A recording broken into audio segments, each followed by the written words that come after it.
વિદ્યાર્થી મિત્રો, હું તના એજ્યુકેશનલ કેમ્પસ ધોરણ 7 ના ગુજરાતી વિષયની શિક્ષિકા ઓનલાઈન ટીચિંગમાં આપ સૌનું સ્વાગત છે. બાળકો, આપણે ગુજરાતીમાં પૂરક વાચનના આગળના તાસમાં જે ભજન છે પ્યારા ગોવિંદના ગુણ ગાશું તેમનો અભ્યાસ કર્યો. મીરાબાઈના જીવન વિશે માહિતી મેળવી. આજે આપણે બીજો પાઠ છે જે ફાટેલી નોટ અને એમના લેખક છે જગદીશ ત્રિવેદી. આ એક હાસ્ય કથા છે તેનો આપણે અભ્યાસ કરીએ. ખૂબ જ સરસ મજાનો પાઠ છે. સૌથી પહેલા આપણે લેખક છે એમનો પરિચય મેળવી લઈએ. જગદીશ ત્રિવેદી, જન્મ 12/10/1967. ડોક્ટર જગદીશ લાભશંકર ત્રિવેદીનો જન્મ સુરેન્દ્રનગર જિલ્લાના વઢવાણ ગામમાં થયો હતો. તેઓ હાસ્ય કલાકાર અને હાસ્ય લેખક છે. હાસ્ય કલાકાર પણ છે. ઘણીવાર જે દૂરદર્શન છે અથવા તો જે આપણી ગુજરાતી ચેનલ છે એમાં એમના કાર્યક્રમ આવતા હોય, જેવી રીતે ધીરુભાઈ સરવૈયા, માયાભાઈ આહિરના કાર્યક્રમ આવે છે, એમ જગદીશ ત્રિવેદી છે એમના પણ હાસ્યના પ્રોગ્રામ છે એ આવતા હોય છે. 7 સફળ એકાંકી અને માણસ કમ એકાંકી સંગ્રહો તથા રમૂજની રેલગાડી, ગમત ગુલાલ અને હાસ્યની હોસ્પિટલ તેમના હાસ્ય રચના પુસ્તકો છે. આ લેખકે હાસ્ય રચના જે પુસ્તકો છે એનો પણ લેખન કર્યું છે. રમૂજની રેલગાડી સંગ્રહને ગુજરાતી સાહિત્ય પરિષદનું જ્યોતિન્દ્ર દવે પારિતોષિક પણ મળેલ છે.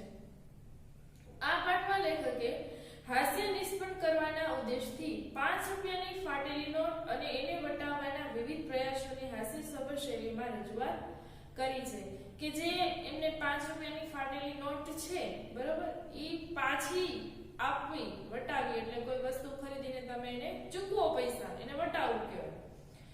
એ જે કઈ એનું પરિસ્થિતિ અને જે કઈ સમય છે એને હાસ્યની શૈલીમાં રજૂઆત કરી છે. રિક્ષા ચાલકે આપેલી ફાટેલી નોટ વિવિધ વ્યક્તિઓ પાસે વટાવવાના નિષ્ફળ પ્રયાસોનો દ્રશ્યાત્મક ચિતાર અહીં આપ્યો છે કે જે એમને રિક્ષાવાળા ભાઈ ફાટેલી નોટ આપે છે અને એને પાછી વળવા માટે જે કઈ પ્રયત્ન કરે છે લેખક, એ આપણને એવી રીતે રજૂ કર્યા છે કે આપણી નજર સમક્ષ બનતા હોય એવું લાગે. લેખક અંતે એક ભિક્ષુકને આ ફાટેલી નોટ પધરાવી મુક્તિનો અનુભવ કરે છે. અહીંયા લખ્યું છે કે લેખક છે એ એક ભિખારીને ફાટેલી નોટ છે એ આપી અને જે કઈ એને મુક્તિ થઈ હોય એવો અનુભવ કરે છે, પણ હકીકતમાં ભિખારી છે એ પણ એને ના પાડી દે છે અને છેલ્લે 5ની નોટ જે ફાટેલી હોય છે એ મંદિરમાં ભગવાનને પધરાવે છે. હવે પાઠ જોઈએ બાળકો. ઓખાથી આવતો અને મુંબઈ જતો સૌરાષ્ટ્ર મેલ સુરેન્દ્રનગરથી રાત્રે 7:45 વાગે ઉપડે છે. એટલે કે ઓખાથી આવતો અને મુંબઈ જતો સૌરાષ્ટ્ર મેલ એટલે ટ્રેન, બરોબર, ઈ સુરેન્દ્રનગરથી રાત્રે 7:45 વાગે ઉપડે છે. આ ટ્રેનમાં મુંબઈ જવા માટે હું રિક્ષામાં બેસીને રવાના થયો. લેખક છે ઈ ટ્રેન રેલવે સ્ટેશન સુધી પહોંચવા માટે રિક્ષામાં બેસીને ઘરેથી નીકળે છે. રસ્તામાં આવતું ફાટક બંધ હોવાથી સ્ટેશને પહોંચ્યો ત્યારે ગાડી આવી ગઈ હતી. રસ્તામાં ફાટક હતું એટલે થોડીક વાર લાગે એમ. તો જ્યારે એ પહોંચે છે ત્યાં ટ્રેન આવી ગઈ હતી. મારો અનુભવ છે કે મારે જે દિવસે બહાર જવાનું હોય ત્યારે ટ્રેન સમયસર આવી જતી હોય છે. લેખક કહે છે કે મને અનુભવ છે કે જ્યારે મારે બહાર જવાનું હોય ને ત્યારે ટ્રેન છે એ સમયસર પહોંચી જાય. ઘણીવાર આપણે એવું બનતું હોય કે ક્યાંક જવા માટે મોડું થઈ જાય ને ત્યારે બધું કામ છે એ બગડતું હોય અને ઘણીવાર નિરાતે આપણે કરતા હોય તો સમયે વાહન પણ છે એ મળી જતું હોય. તો લેખક એમ કહે છે કે જ્યારે મારે જવાનું હોય ત્યારે ટ્રેન છે એ સમયસર પહોંચી જાય છે.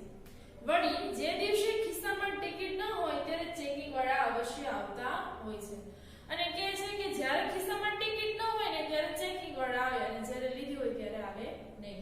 બાળકો, આપણા ભારત દેશમાં સૌથી વધારે જો કોઈ મુસાફરી કરતું હોય તો ટ્રેનમાં, બરોબર, અને ઘણા લોકો છે એ ટ્રેનમાં ટિકિટ વગર પણ મુસાફરી કરતા હોય કારણ કે નજીકના સ્થળ છે ત્યાં એને જવાનું હોય તો જે ચેકિંગ પહોંચે એના સુધી પહેલા એનો સ્ટોપ છે આવી જતું હોય તો એ લોકો ટ્રેનમાંથી ઉતરી જતા હોય. તો આવું ઘણીવાર છે આપણા દેશમાં બને છે. એટલે લેખક એમ કહે છે કે મારી સાથે એવું બને કે જ્યારે મેં ટિકિટ ન લીધી હોય ત્યારે ચેકિંગ વાળા આવે. મેં રિક્ષા ચાલકને ઉતાવળથી 20ની નોટ આપી અને ગભરાયેલા અવાજે 5 રૂપિયા ઝડપથી પાછા આપવા જણાવ્યું. લેખકને મોડું થતું હતું એટલે શું કરે છે કે 20ની નોટ આપે છે અને ઝડપથી ગભરાયેલા એટલે ડરેલા અવાજે રિક્ષા ચાલકને 5 રૂપિયા છે એ પાછા માંગે છે. રિક્ષા ચાલકે આમ મને ઘાંઘો થયેલો જાણી લાગ જોઈને શોકથી મારી. રિક્ષાવાળો છે એ લેખકને ઘાંઘો એટલે કે ઉતાવળો, બરાબર, એ ઘાંઘો થયેલા લેખકને જોઈને ઈ લાગ જોઈને શોકથી મારી એટલે બાળકો તો કે રૂઢિપ્રયોગ છે. શોકથી મારવી એટલે દાવ ખેલવો, બરાબર. ક્યારેક મેં રિક્ષા ચાલકને ઉતાવળથી 20 ની નોટ આપી અને ગભરાયેલા અવાજે 5 રૂપિયા ઝડપથી પાછા આપવા જણાવ્યું. લેખક છે એ રિક્ષા ચાલકને 20 ની નોટ આપે છે ને ગભરાયેલા અવાજે 5 રૂપિયા, કારણ કે લેખકને ડર હતો કે ટ્રેન છે એ કદાચ જતી રહેશે એમ, એટલે 5 રૂપિયા છે એ પાછા માંગે છે. રિક્ષા ચાલકે આમ મને ઘાંઘો થયેલો જાણી લાગ જોઈને શોકથી મારી. રિક્ષા ચાલક જોઈ જાય છે કે આ લેખક છે એને ઉતાવળ છે, મોડું થાય છે, એટલે શું કરે છે, ઘાંઘો થયેલો જોઈએ એટલે કે ઉતાવળા થયેલા જોઈએ, ઈ શોકથી મારે છે. શોકથી મારવી એટલે કે કામ સાધી લેવું અથવા તો દાવ ખેલવો એવું પણ થાય. તો ઈ લાગ જોઈને શોકથી મારે છે. એની પાસે લાંબા સમયથી હશે એવી 5 રૂપિયાની ફાટેલી નોટ મને પધરાવી. લેખક કે એમની પાસે ઘણા સમયથી ફાટેલી નોટ પડી હશે 5 રૂપિયાની, મને પધરાવી દીધી. મેં નોટ સામે જોયા વગર માત્ર ગાડી સામે જોઈને ચાલુ ટ્રેને મારા ડબ્બામાં વિજય પ્રવેશ કર્યો.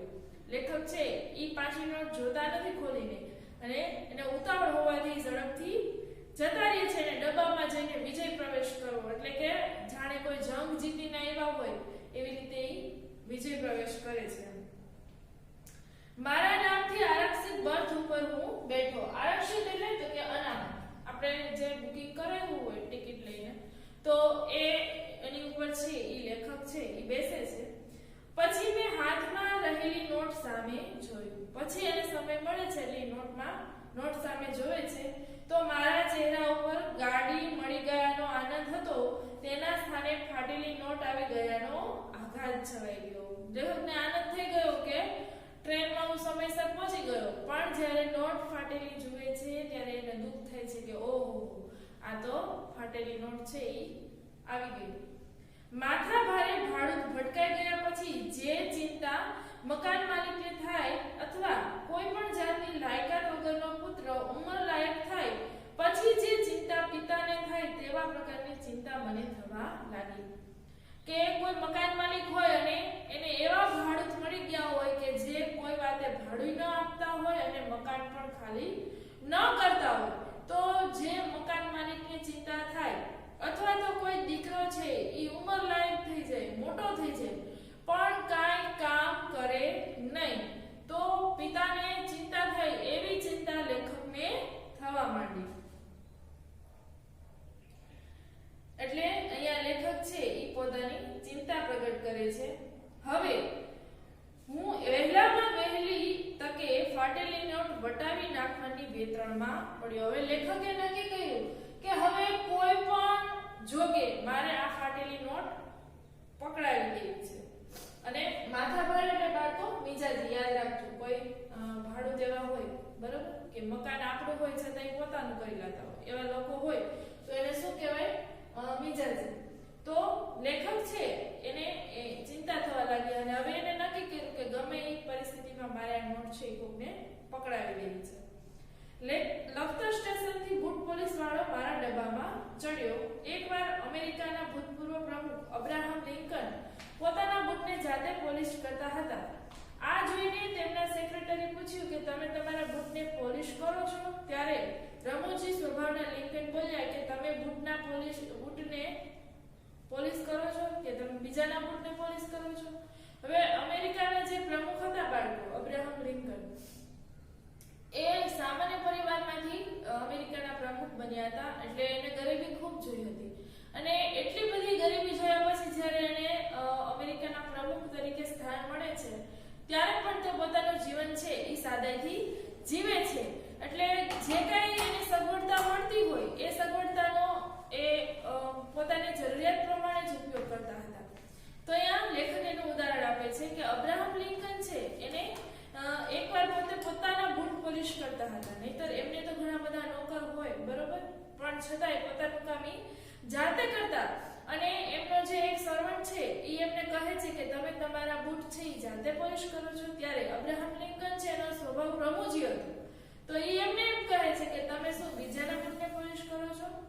હું લિંકન જેટલો મહાન નથી, છતાં મારા બૂટને જાતે પોલિશ કરું છું. લેખક કહે છે કે હું લિંકન જેટલો મહાન નથી, પણ હું મારા બૂટને જાતે પોલિશ કરું છું. હજી કલાક પહેલા જ બૂટ પોલિશ કર્યા હતા, છતાં ફરીથી આપ્યા. હજી કલાક પહેલા જ કરાવ્યા હતા, પણ છતાં એ પણ શું કામ? 5 રૂપિયાની ફાટેલી નોટ છે એને વટાવી દીધી. બૂટ સાથે સૂચના પણ આપી કે મોઢું દેખાય તેવા ચકચકિત થવા જોઈએ. એટલે બૂટ પોલીસ વાળાને સૂચના આપી કે જો ભાઈ બૂટ પોલીસ એવા કરજે કે મારું મોઢું એમાં દેખાય, ચકચકિત થવા જોઈએ. પોલીસ વાળાએ કહ્યું કે સાહેબ તમારા મોઢામાં ખાસ કશું જોવા જેવું નથી, છતાં મોઢું જોવું જ હોય તો રેલવેએ અરીસા રાખ્યા છે કે જુઓ સાહેબ તમારું મોઢું એટલું રૂપાળું સુંદર નથી કે તમે બૂટમાં જો, અને છતાંય જો તમારે જોવું હોય તો તમને રેલવે અરીસા રાખ્યા છે ને એમાં તમે જુઓ, તમારે બૂટમાં મોઢું જોવાનું નથી, તમારા મોઢામાં ખાસ કશું જોવા જેવું નથી. એટલે એમને ઈ વ્યંગ કરે છે. માટે તમે કહો તો પોલિશ કરું, કે જો તમે કહેતા હોય તો હું પોલિશ કરું. મારે ફાટેલી નોટ વટાવી હતી એટલે હું ગમ ખાઈ ગયો. લેખકને તો ગમે એમ કરી નોટ વટાવી હતી એટલે ઈ ગમ ખાઈ ગયો. ગમ ખાઈ જવો એટલે તો કે ખામોશી રાખી, કારણ કે એને એની નોટ છે ઈ આપી હતી એટલે લેખક કશું બોલ્યા નહીં. એ પોલિશ કરી રહ્યો એટલે મેં પેલી ખાસ નોટ આપી. ખાસ એટલે કઈ બાળકો? ફાટેલી. એણે નોટ હાથમાં લઈને તરત જ પાછી આપતા કહ્યું કે સાહેબ આ નોટ ફાટેલી છે, બીજી આપો.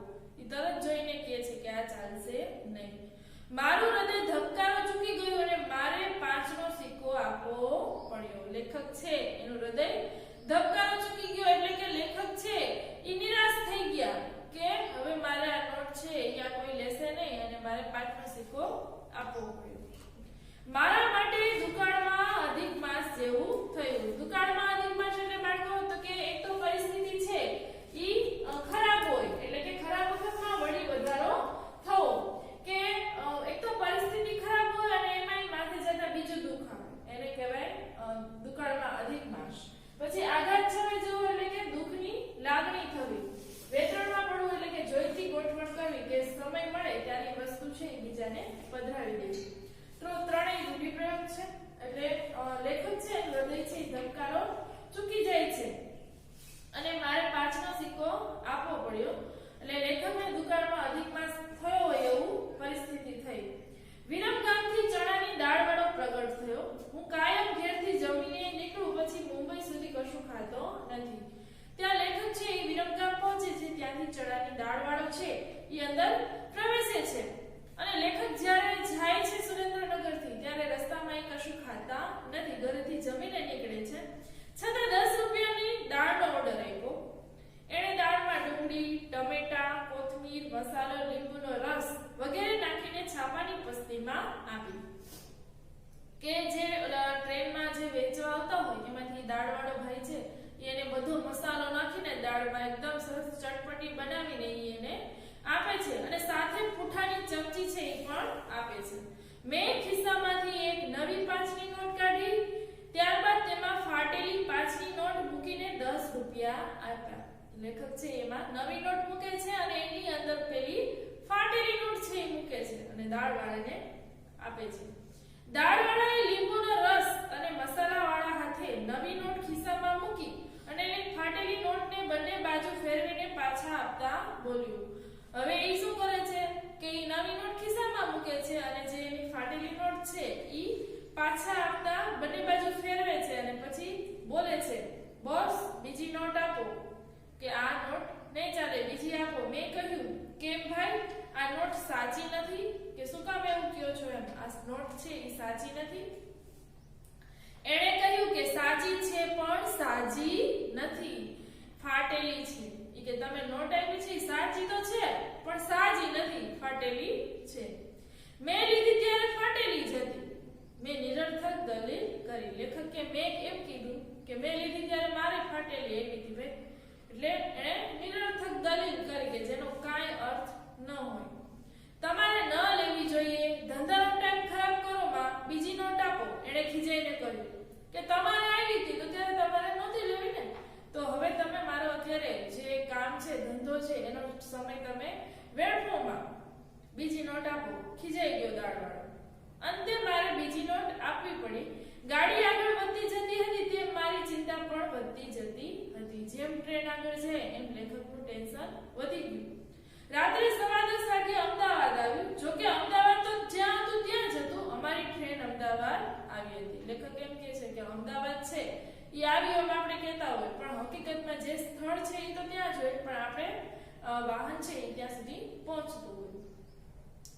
કાલુપુર રેલવે સ્ટેશને ઘણા સ્ટોલ છે. પેંડાવાળા ફરતા સ્ટોલ અને પૈડાવાળા ફરતા સ્ટોલ અને ફેરિયા પણ પુષ્કળ છે. મેં પ્લેટફોર્મ ઉપર ઉતરીને કોઈ ચશ્માવાળા વેપારીને શોધવા માટે ચશ્મા ચડાવ્યા. લેખકે હવે મારે કોઈ ચશ્માવાળો હોય ને એને ગોતવો જોશે. શું કામ? તો કે કદાચ એને ઓછું દેખાય અને આ ફાટેલી નોટ વટાવાઈ જાય, તો એના માટે થઈ પોતે ચશ્મા ચડાવીને આજુબાજુ જોવે છે. જો સાચા હૃદયથી શોધખોળ આદરો તો સફળતા મળે જ છે. મને પ્લેટફોર્મના છેડે ભજીયાની લારીવાળો ચશ્માધારી મળી ગયો. કે સાચી ઈમાનદારીથી જો તમે મહેનત કરો તો તમને સફળતા મળે. અને અંતે લેખકને કોક ભજીયાવાળો છે એને ચશ્મા પહેર્યા હતા એવો મળી ગયો. એના ચશ્માના કાચ સોડાની બાટલીના તળિયા જેવા જાડા હતા. એકદમ વધારે નંબર હતા એ ભાઈને, એટલે કાચ છે એકદમ જાડો હતો. બંને કાચની મધ્યમાં જોવા મળતી એની આંખો જે કદની હોય એના કરતા ઘણી નાની દેખાતી હતી. આંખો છે એ પણ એકદમ ચશ્માના કાચમાંથી નાની દેખાતી હતી. આ ત્રીજો ઘા ખાલી નહીં જાય એવી આશાથી મેં 5 રૂપિયાના ભજીયા જોખાવ્યા. એણે જોઈ લીધું કે હવે આ ઘા છે એ ખાલી જવો જોઈએ નહીં. એટલે લેખક છે એની પાસે 5 રૂપિયાના ભજીયા છે એ જોખાવે છે. એણે વારંવાર તળવાથી પીળામાંથી મરોન થઈ ગયેલા ભજીયા સાથે વાસી ભજીયાને પાણીમાં ઓગાળીને બનાવેલી ચટણી પણ આપી. હવે ભજીયાનો રંગ કેવો થઈ ગયો તો બાળકો? તો કે પીળામાંથી મરૂન, એટલે કે વારે વારે તળવાના કારણે ભજીયા છે એનો કલર પણ બદલાઈ ગયો હતો અને એની સાથે એને ચટણી કેવી આપી? તો કે વાસી ભજીયાને પાણીમાં પલાળેલી હોય એ ચટણી આપે છે. મેં બોજ બની ગયેલી ફાટેલી નોટને 2 વખત વાળીને આપી. એણે નોટની બંને સળ ખોલી એક જ નોટને 2 હાથથી પકડી અને ચશ્માના કાચને અડી જાય એટલી નજીકથી જોઈને ફેસલો સંભળાવ્યો કે કાકા આ નોટ નહીં ચાલે. હવે ભજીયાવાળાને ચશ્મા તો નંબર એટલા બધા હતા બરાબર, છતાંય શું કરે છે તો કે ફાટેલી નોટ છે એને એટલી નજીકથી સાવ ચશ્માના કાચને અડી જાય એટલી નજીકથી જોવે છે અને પછી ફેસલો સંભળાવે છે કે કાકા આ નોટ નહીં ચાલે. આ રીતે મેં આણંદમાં દૂધ પીધું, વડોદરાનો ચેવડો ખાધો, સુરતમાં ઘારીનો ટેસ્ટ કર્યો. કાયમ અમદાવાદથી મેલ ઉપડે એટલે ઊંઘી જનારો પ્રવાસી એ દિવસે રાતના 2:30 વાગ્યા છતાં જાગતો હતો. લેખક છે એ દર વખતે સૂઈ જાય પણ આ વખતે જાગતા હતા. અને દરેક સ્થળોની બાળકો એ ફેમસ વસ્તુ છે એ ખાય છે. આપણા ગુજરાતમાં અને આપણા દેશમાં છે દરેક રાજ્યો છે, દરેક શહેરો છે એની ખાણીપીણીની જેમ પહેરવેશ છે એની વિશેષતા છે, એમ સાથે સાથે ખાણીપીણીની છે એની પણ વિશેષતા છે. જેમ આપણા ગોંડલમાં ગાંઠિયા વખણાય છે, રાજકોટમાં પેંડા વખણાય છે, સુરતમાં ઘારી વખણાય છે બરાબર, પછી વડોદરાનો ચેવડો વખણાય છે, આણંદમાં અમૂલ ડેરી છે તો દૂધની પ્રોડક્ટ છે એ વેચાણમાં એટલી બધી હોય. તો આ બધી વસ્તુ છે એ લેખક જાય છે અને ખાતા જાય છે. બોર્ડની પરીક્ષામાં વારંવાર નાપાસ થતો ઠોઠ નિશાળીઓ જેમ છેલ્લી વખત પરીક્ષા આપવાનું નક્કી કરે તેમ મેં ફાટેલી નોટનો અંતિમ પ્રયોગ વલસાડમાં ચીકુ વેચતી બાઈ પર કરવાનો સંકલ્પ કર્યો. કે કોઈ નિશાળીઓ હોય એ 10માની પરીક્ષામાં ફેલ થતો હોય અને છતાં એ હિંમત કરે કે બસ હવે આ વખતે તો પરીક્ષા આપી જ દેવી છે, નીકળી જ જવું છે. એવી રીતે લેખક છે એ જ્યારે વલસાડ પહોંચે છે ત્યારે ચીકુ વેચવાવાળા બેન હોય છે એની ઉપર પ્રયોગ કરે છે. મેં રાત્રે 4 વાગ્યે 10 રૂપિયાના ચીકુ લીધા. લેખક કે રાતના 4 વાગ્યા હતા અને મેં 10 રૂપિયાના ચીકુ લીધા. એણે કાગળની હોડી જેવા પડીકામાં 7 ચીકુ આપ્યા. મેં એને 5 રૂપિયાનો સિક્કો અને પેલી ફાટેલી નોટ આપી. એને કાગળની જે હોડી હોય એવું પડીકો હતું એમાં 7 ચીકુ આપે છે. લેખક એને 5 રૂપિયાનો સિક્કો અને 5 ની જે ફાટેલી નોટ છે એ આપે. ચીકુવાડી અડધી ઊંઘમાં હતી છતાં ફાટેલી નોટ જોઈને બોલી કે યહ નહીં ચલેગી. ચીકુવાડીને નીંદર હતી આંખમાં, પણ નોટ જોઈને પણ ના પાડે છે. દૂસરી નોટ દીજીએ. 5 રૂપિયા માટે લાખ રૂપિયાનો માણસ જૂઠું બોલ્યો કે મારી પાસે 10 રૂપિયા જ છે. લેખક પાસે રૂપિયા હતા પણ 5 રૂપિયાની નોટ છે એને વટાવી હતી, એટલે એમ કે છે કે 5 રૂપિયા માટે લાખ રૂપિયાનો માણસ છે એ ખોટું બોલ્યો અને એને લેખકે કીધું કે મારી પાસે આટલા જ છે. એટલે એને કાગળની હોડીમાંથી 4 ચીકુ પાછા લઈ લીધા. એટલે એ જે સ્ત્રી છે એ હોડીમાંથી ચીકુ લઈ લે છે. મને 3 ચીકુ અને મારી ફાટેલી નોટ આપીને ચાલતી થઈ ગઈ. જે નોટ છે એ આપી દીધી અને જે ચીકુ વધે છે એ આપી દે છે અને પોતે ચાલતી થઈ જાય છે. સામે છેડે ઊભેલો બેટ્સમેન પોતાના સાથી ખેલાડીને આઉટ થઈને જતો જોઈ રહે એમ ઓશિયાળા મોઢે પહેલી ચીકુવાળી બાઈની પીઠ સામે જોઈ રહ્યો. લેખક કહે છે કે જ્યારે ક્રિકેટ છે એમાં બંને બેટ્સમેન હોય બરોબર, એટલી સરસ બેટિંગ થતી હોય, ખૂબ સારા રન થતા હોય, પણ એમાં પબ્લિક છે, ઓડિયન્સ હોય, એને પણ એટલી બધી મજા આવતી હોય અને અચાનક જ બેમાંથી એક બેટ્સમેન છે એ આઉટ થઈ જાય અને બીજો બેટ્સમેન છે એ નિરાશ થઈને પેલાને જાતો જોઈ રહે. એવી રીતે લેખક છે એ પેલી સ્ત્રીને જોઈ રહ્યા. વલસાડથી ટ્રેન ઉપડ્યા પછી મેં કાગળ અને પેન લઈને હિસાબ કર્યો ત્યારે ખબર પડી કે ખોટા 5 રૂપિયા ચલાવવામાં સાચા 55 રૂપિયા વપરાઈ ગયા. લેખકને 5 રૂપિયા આપવા હતા, એમાં એને 55 રૂપિયા છે એ વાપરી નાખ્યા. છતાં ખોટા 5 રૂપિયા તો ઘર જમાઈ જ હતા કે હજી 5 રૂપિયાનો કોઈ વપરાશ છે થયો નહોતો. મેં 55 રૂપિયા બગાડ્યા. બહારનું ખાવાની ટેવ ન હોવા છતાં આચર કુચર ઝાપડીને પેટ બગાડ્યું, આખી રાત જાગીને ઊંઘ બગાડી. કાલે સવારે મુંબઈ પહોંચીને ફાટેલી નોટ ભિખારીને આપી દેવી તેવું નક્કી કરીને હું પરોઢિયે 5 વાગે આડે પડખે થયો. લેખકે નક્કી કર્યું કે હવે કાંઈ કરવું નથી. મુંબઈ પહોંચ્યું એટલે ભિખારીને હું રૂપિયા પકડાવી દેવાનો છું એમ વિચારીને સૂઈ ગયા. હું સવારે 7:45 વાગે મુંબઈ સેન્ટ્રલ રેલવે સ્ટેશન ઉતર્યો. ત્યાં પ્લેટફોર્મ ઉપર જ બંને હાથે ઠૂઠો એક ભિક્ષુક બેઠો હતો. મેં પનોતી જેવી 5 રૂપિયાની નોટ એના પાથરણામાં મૂકી અને ચાલતી પકડી. પનોતી એટલે કે જે ખરાબ હોય બરોબર, નુકસાનકારક હોય કે એના કારણે બીજી વસ્તુ જે આપણી ઈમાનદારીની હોય, ઈમાનદારીનો રૂપિયો હોય એ પણ જતો રહેતો હોય, તો એવી નોટ છે એ લેખક છે એ પાથરણામાં મૂકે છે. હું મુક્તિનો આનંદ માણું તે પહેલા પાછળથી અવાજ આવ્યો કે શેઠ યહ ફટી નોટ નહીં ચલેગી. ભિખારીએ ના પાડી દીધી કે સાહેબ આ તો ફાટેલી છે, આવી ચાલે નહીં. મારું દાન સ્વીકારવાની ભિક્ષુક ના પાડે તે જોઈને જો મુંબઈનું પ્લેટફોર્મ માર્ગ આપે તો જીવતા સમય જવાની ઈચ્છા થઈ. કે મને એમ થયું કે જો મુંબઈનું સ્ટેશન છે એ માર્ગ આપે ને તો હું અત્યારે સમય જાઉં, કારણ કે ભિખારીએ ભીખ લેવાની ના પાડી દીધી. ભિક્ષુકના કપાયેલા હાથ અને આંખોમાં ડોકાતી લાચારી જોઈને મારે ફાટેલી નોટ પાછી લઈને નવી નોટ આપવી પડી. કે એને પાછી છે એ નોટ લઈ લીધી અને નવી નોટ આપી. આમ કુલ 60 રૂપિયા નાહક વપરાઈ ગયા. નકામા 60 રૂપિયા વપરાઈ ગયા છે. જેથી મેં રેલવે સ્ટેશનથી હોટલ સુધી ચાલીને જવાનું નક્કી કર્યું. લેખક કે હવે રિક્ષા કે ટેક્સી કરાય નહીં, ખર્ચો છે એ ધારા બાર વયો ગયો એટલે ચાલીને નક્કી કરે છે જવાનું, જેથી ટેક્સી ભાડાના 20 રૂપિયા બચાવી શકાય. મેં મનોમન માન્યું કે હું મોર્નિંગ વોકમાં નીકળ્યો છું, કે મનમાં એવું નક્કી કરવાનું કે આપણે સવારના ચાલવા નીકળીએ છીએ. હું બોમ્બે સેન્ટ્રલથી પ્રાર્થના સભા જતો હતો ત્યાં રસ્તામાં ફૂટપાથ પર એક નાનકડું મંદિર આવ્યું. મંદિર જોઈને મારા મનમાં ટ્યુબલાઇટ થઈ એટલે આઈડિયો એમ નવી યુક્તિ મળી. મંદિર જોવે છે એટલે લેખકને વિચાર આવ્યો. મેં તરત જ પેલી ફાટેલી નોટ ખિસ્સામાંથી કાઢી અને કોઈ જોતું નથી એની ખાતરી કરીને મંદિરમાં પધરાવીને પાછી એકદમ ચાલતી પકડી. લેખક છે ઈ મંદિરમાં ફાટેલી નોટ પધરાવી દે છે અને કોઈ જોતું નથી એમ જોઈને ત્યાંથી ચાલી નીકળે છે.